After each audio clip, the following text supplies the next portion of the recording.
मेरा गांव मेरा देश, देखते रहिए आपका संदेश। ताजा खबरों के साथ हवा सिंह चहल।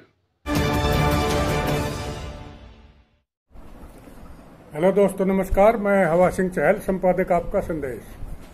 दोस्तों, जैसा कि आपको मालूम है, हमने हरियाणा का राजनीतिक इतिहास शुरू किया हुआ है और इसमें हम 16 भाग आपको बता चुके हैं। आज 17वें भाग में लोगों की इच्छा अनुसार हमारे जो दर्शक हैं और व्यूवर्स हैं, उन्होंने बड़ौदा हल्के के बारे में काफ़ी कुछ कहा है, वह ये लिखें। तो मैंने आज हरियाणा के इतिहास के भाग नंबर 17 में हल्का बड़ौदा, जहां अभी उपचुनाव होना है, उसका इतिहास आपको बताने की कोशिश की है। तो इसके बारे में मैं बड़ौदा का पूरा आपको डाटा दे रहा हूँ। हरियाणा गठन के बाद पहली बार हुए हरियाणा विधानसभा के चुनाव में हल्का बड़ौदा से कांग्रेस के रामधारी ने जनसंघ के दरिया सिंह को 1527 वोटों से पराजित किया था। 1968 में फिर मध्यावधि चुनाव हुए और विशाल हरियाणा पार्टी के श्यामचंद ने कांग्रेस प्रत्याशी रामधारी को 1842 मतों से हरा दिया था। फिर 1972 में चुनाव हुए और इसी बड़ौदा सीट से रामधारी को 1842 मतों से जीता था, हराया था। फिर 72 में चुनाव हुए, इसी बड़ौदा सीट से हरियाणा विशाल पार्टी के दल बदल कर कांग्रेस प्रत्याशी बने। श्यामचंद ने कांग्रेस एस के उम्मीदवार को 8,958 वोटों से हरा दिया। आपातकाल के बाद 1977 में हुए चुनाव में जनता पार्टी के भलेराम ने आजाद उम्मीदवार दरिया सिंह को 4,033 वोटों से हराया। फिर 82 में हुए चुनाव में भलेराम लोकदल प्रत्याशी बने और कांग्रेस के सरदारा सिंह को 18,547 वोटों के भारी अंतर से मात दी। जोड़ तोड़ से 1982 में भजनलाल ने सरकार बनाई और फिर ताऊ देवीलाल ने न्याय युद्ध शुरू किया। जाट बहुली सीट पर आरक्षित होने के कारण IAS कृपाराम पुनिया ने लोकदल से चुनाव लड़ा। वे चौधरी देवीलाल के साथ मिले थे और उन्होंने लोकदल की टिकट पर चुनाव लड़ा और कांग्रेस के श्यामचंद को 37,025 वोटों के रिकॉर्ड अंतर से हराया। 1991 में जनता पार्टी की सीट पर रमेश खटक ने चुनाव लड़ा और कांग्रेस के रामधारी को 10,836 वोटों से हरा दिया। सन 1996 में रमेश खटक ने फिर चुनाव लड़ा और कांग्रेस से अलग हुई हरियाणा विकास पार्टी, जो चौधरी बंसीलाल के नेतृत्व में चुनाव लड़ रही थी, उससे चुनाव लड़ने वाले चंद्रभान को केवल 1984 वोटों से हराया और कांग्रेस मुख्य मुकाबले से बाहर हो गई।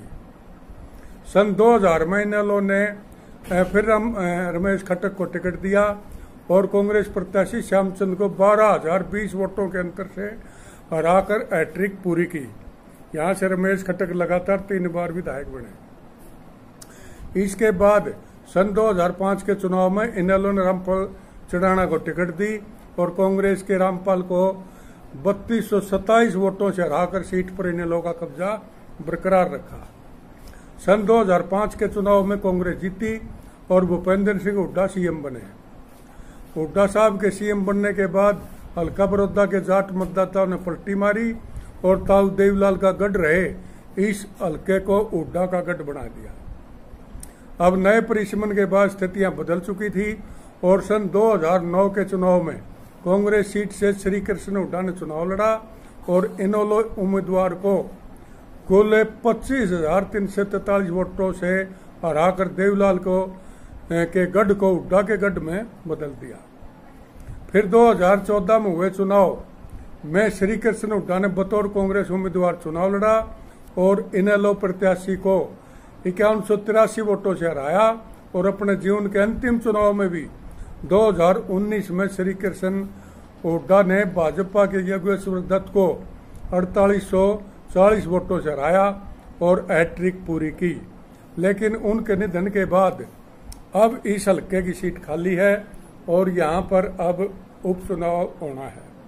तो योगेश्वर दत्त भाजपा के उम्मीदवार थे जो पहली बार बीजेपी की टिकट पर चुनाव लड़ रहे थे। यहाँ बीजेपी ने अच्छा प्रदर्शन किया और नंबर 2 पर रहे और तीसरे नंबर पर भूपेंद्र सिंह मलिक को जो जेजेपी उम्मीदवार थे थोड़े से इनसे कम यानी कि बहुत अच्छे खासे वोट लेकर वो अपना प्रदर्शन करने में सफल रहे। हालांकि चुनाव हार गए लेकिन वोट बहुत मिले। और जो चौधरी देवीलाल का गढ़ कवि माना जाता था वहां भूपेंद्र हुड्डा ने मुख्य मुकाबले में अपनी हाजिरी दर्ज करवाई। और अब जेजेपी और बीजेपी अब इकट्ठे हैं चुनाव में। और इनेलो जो कभी देवीलाल की पार्टी जो ओम प्रकाश चौटाला पार्टी होती थी वो अब दो भागों में बंट चुकी है। और दुष्यंत चौटाला की जेजेपी बीजेपी में समर्थित है इस टाइम। और कांग्रेस का गढ़ रहे इस भूपेंद्र सिंह हुड्डा के प्रतिष्ठित सीट पर बड़ौदा में उपचुनाव होना है। अब देखते हैं नए समीकरण क्या बनते हैं। हालांकि बीजेपी की पिछली बार भी लहर बताई गई थी लेकिन योगेश्वर दत्त चुनाव हार गए थे, अंतर काफी कम रहा था। और जेजेपी और बीजेपी के अगर कुल वोट मिला दें तो पलड़ा काफी भारी हो जाता है। लेकिन ये हुड्डा का गढ़ है। अब यहाँ नए परिसीमन में और नई स्थितियों में अब देखना है ये यहाँ का चुनाव किस करवट बदलता है। जाट बहुल सीट पर अगर लोग हुड्डा को पसंद करेंगे तो मुकाबला दिलचस्प होने वाला है। और सरकार किसी भी सूरत में इस सीट को हारना नहीं चाहेगी। उधर हुड्डा के लिए भी ये प्रतिष्ठा का सवाल है। अब देखना है कि नए क्या समीकरण बनते हैं। और इस गढ़ को तोड़ने में अभी सरकार मजबूती से प्रयास करेगी लेकिन हुड्डा साहब इस सीट को बरकरार रखना चाहेंगे। अब देखते परिस्थितियां क्या होंगी।